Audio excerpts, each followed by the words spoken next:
Hi there, everybody. Happy Friday. It's 4 o'clock in New York. Well, here we go again. If you hear that screeching sound, it's just the sound of the whole of the American economy once again swerving wildly across the interstate at 100 miles an hour. Behind the wheel, one guy, and one guy only. Donald Trump reignited our country's trade war today, making not one but two major and consequential announcements that stand to impact just about all of us, whether we like it or not. The first, a threat, the target, the EU. On social media, Donald Trump recommended, to whom no one seems to know, sweeping 50% tariffs on the European Union. They're to start on June 1st because, in his words, trade talks are, quote, going nowhere. It is a shock to the system, given something NBC News has reported early on. Quote, the EU bloc is America's second biggest trading partner behind China. The U.S. exported more than $350 billion of goods to the 27-nation bloc in recent years and imported $550 billion worth of goods. This morning, Republican Congressman French Hill, the leader of the House Financial Services Committee, was asked about this new tariff. In the language this morning, the president said that he was going to recommend a 50% tariff starting on June 1st. Who's he recommending that to? The Senate? Like, I mean, if it's not an emergency, if it's not a fentanyl situation, does he have the authority? Recommending it to himself. Yeah, I think his pitch is, you're not at the table, we need you at the table. We're at the he's recommending it to himself part of the Trump tariff story. Now, whether or not Trump has authority in this matter at all, the fact remains, as experts have repeated on this program and others over and over again, the cost of tariffs is eventually paid for and shouldered by the American consumers. It is a tax, which leads us to the second of Trump's big announcements today, again made on social media. He threatened Apple with a 25% tariff unless Apple starts producing iPhones in the U.S. In the course of making that threat, Trump suggested the tariff would, quote, be paid by Apple. A strange thing to say from the man who's long maintained that tariffs are paid for by other countries. But again, neither's true. It's the consumer that pays. Targeting Apple in this manner would bump the price of an iPhone up to about $3,500. And consumers who might have considered another brand of phone should know. Just this afternoon, Trump suggested Samsung and other mobile companies could face a similar 25% tariff. That is where we start today with some of our favorite reporters and friends. With me at the table, NBC News senior business correspondent Christine Romans. Also joining us, professor of economics and public policy at the University of Michigan, Justin Wolfers is back. Also joining us, former Republican Congressman David Jolly, who recently registered as a Democrat and is right now considering a run for governor of Florida. Let me start with you, Christine. What is the American consumer to make of these two announcements? I mean, these are, again, shifting timelines and shifting tariff levels. And I mean, it's really hard to understand how much consumers eventually would have to pay for these things, because, again, is it the president negotiating? Is it the president trying to cajole Tim Cook into having more manufacturing in the United States? What is exactly the end game with the European Union? I mean, when I look at the things that the U.S. imports from the European Union, it's obviously like olive oil and Parmesan cheese, but it's also car parts and drugs and medicines and medical devices and things that a 50% tariff would be really, really disruptive to those supply chains. So where we go from here, who knows? But one thing that I think is very interesting, Nicolle, is that on Liberation Day, so-called Liberation Day on April 2nd, the president had a 39% tariff on the EU, which everyone said, wait, that seems way too high. He paused it. And now, before that 90-day pause is over, there's a new deadline, a June deadline, and a new tariff rate of 50%. That's one of the reasons why markets are so unsettled. They don't see the strategy and they don't understand the follow-through. Well, are they looking for a strategy, or have the markets recognized yet that with Donald Trump there isn't one? I think markets are just concerned that businesses don't have any certainty. If you're a business who imports any of those things I just mentioned for the EU, what in the world are you doing as you're making your orders right now trying to decide what you're bringing in and at what price point and what you're going to use it in your business for, what you're going to sell it for. It's just, there's no clarity for these businesses still. We had been in a period of de-escalation, and you saw markets come back from where they had been in April with all that chaos. Markets slowly came back and recovered all of those losses.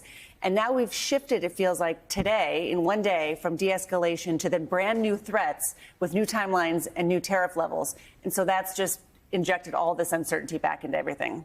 Do markets think that there's anyone checking Trump in the same way they did during 1.0 when they saw people like Gary Cohn and Steve Mnuchin around Trump, and they felt at least somewhat reassured that before he blew up our second largest trading partner relationship, that someone could stop him? Do they view this cabinet differently? There had been a feeling among a lot of market participants and economists and business leaders that Scott Bessent was the shock absorber on the car. You had that great metaphor in your open of, this car, driving 100 miles an hour on the highway, and that Scott Bessent was the shock absorber there.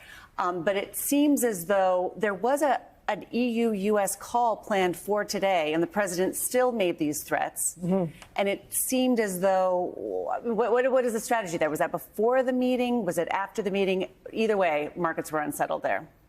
I want to come to you, David Jelly, with a question about this.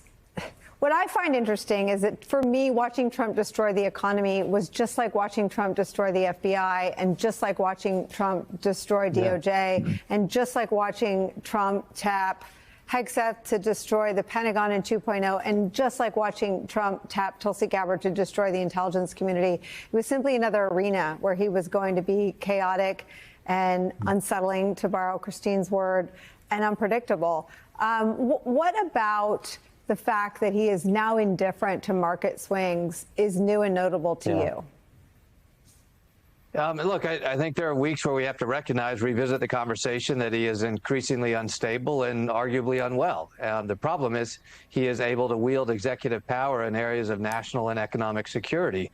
And Nicolle, if you were trying to destroy a nation from the outside, but much less from within, you would do a couple of things. You would first break our security alliances with the West, our long-held allies. You would empower our enemies. We have seen that in the first 100+ days. You would also disrupt our domestic economy. That is essentially what he is attacking at this point, to your point. And third, you would break the ability of the government to provide services to its people. That is complete disruption, not only of government, but of culture and of society. And Donald Trump seems to not care about the fallout from this. I think it raises hard questions, as always, for Republicans then. Look, Donald Trump won't be on the ballot again. Republicans have failed to check him. They have elevated and celebrated him. But what happens when they go home over Memorial Day weekend and during a recess? I mean, you are looking at a president who is declaring economic warfare on our allies at the same time that the Congress is passing a bill to explode our debt and our deficits, and also cut delivery of health care services to seniors and those in need. So what type of positioning is this for today's Republican Party that they find defensible? I think we're seeing it in the numbers, and I think Republicans right now are terrified. But outside of the political question, we should all be terrified, because this is a president who has destabilized the world order in terms of our own national security interests, as well as our economic security. Look, at some point, we do have to revisit the conversation that this is a president who is unstable and increasingly unwell. Well, to your point about the numbers, I mean, 66% of all Americans disapprove of Donald Trump's handling of inflation. That's 66% of Americans. 66% of Americans didn't vote for Kamala Harris. That's 66% of Americans who are available to vote for someone who is against Donald Trump's handling of inflation. 63% of all Americans disapprove of Donald Trump's tariff policy before, as Christine also pointed out, we're on a 90-day pause. They haven't even hit. So before they've even hit, 63% of all Americans disapprove of Donald Trump's tariff policy. There are 63% of Americans who are available to a politician who is against Donald Trump's approach to tariffs and inflation, David. Yeah, that's exactly right, Nicolle. And look, given all of the controversy around the last year of the Biden administration, the one thing we know is they had largely brought, with the assistance of the Fed, of course, arguably the leadership of the Fed, Donald Trump inherited an economy that was relatively stable. Real wages were up, labor markets were tight, unemployment was down, the stock market was at an all-time high. We were at least seeing certainty, right? Inflation causes a certain amount of uncertainty, of course, but there was a certain stability in the economy that was allowing consumer confidence to reemerge. Donald Trump has just blown that up. And there, as we've talked often, we don't need to belabor it. There is no broader economic strategy here where he's going to spend 4 years pivoting us towards domesticating new industries. This is all done on a whim. And where it does inject uncertainty into the markets, we certainly see it day to day in the markets. It is injecting uncertainty into people's personal economies. And I think that's why you're seeing numbers in the 60s saying, wait a minute, I don't like this. It is because it is being felt in people's personal economies. The level of economic uncertainty now is so much higher than it was when Joe Biden handed off what was a stable economy to Donald Trump. Look, you broke it, you bought it, Republicans. This is your guy. You start explaining to the American people why he's right, but you can't do it, which is why you're losing special elections this cycle, and you're facing a generational change election next November where Democrats are going to be able to tell a very good story.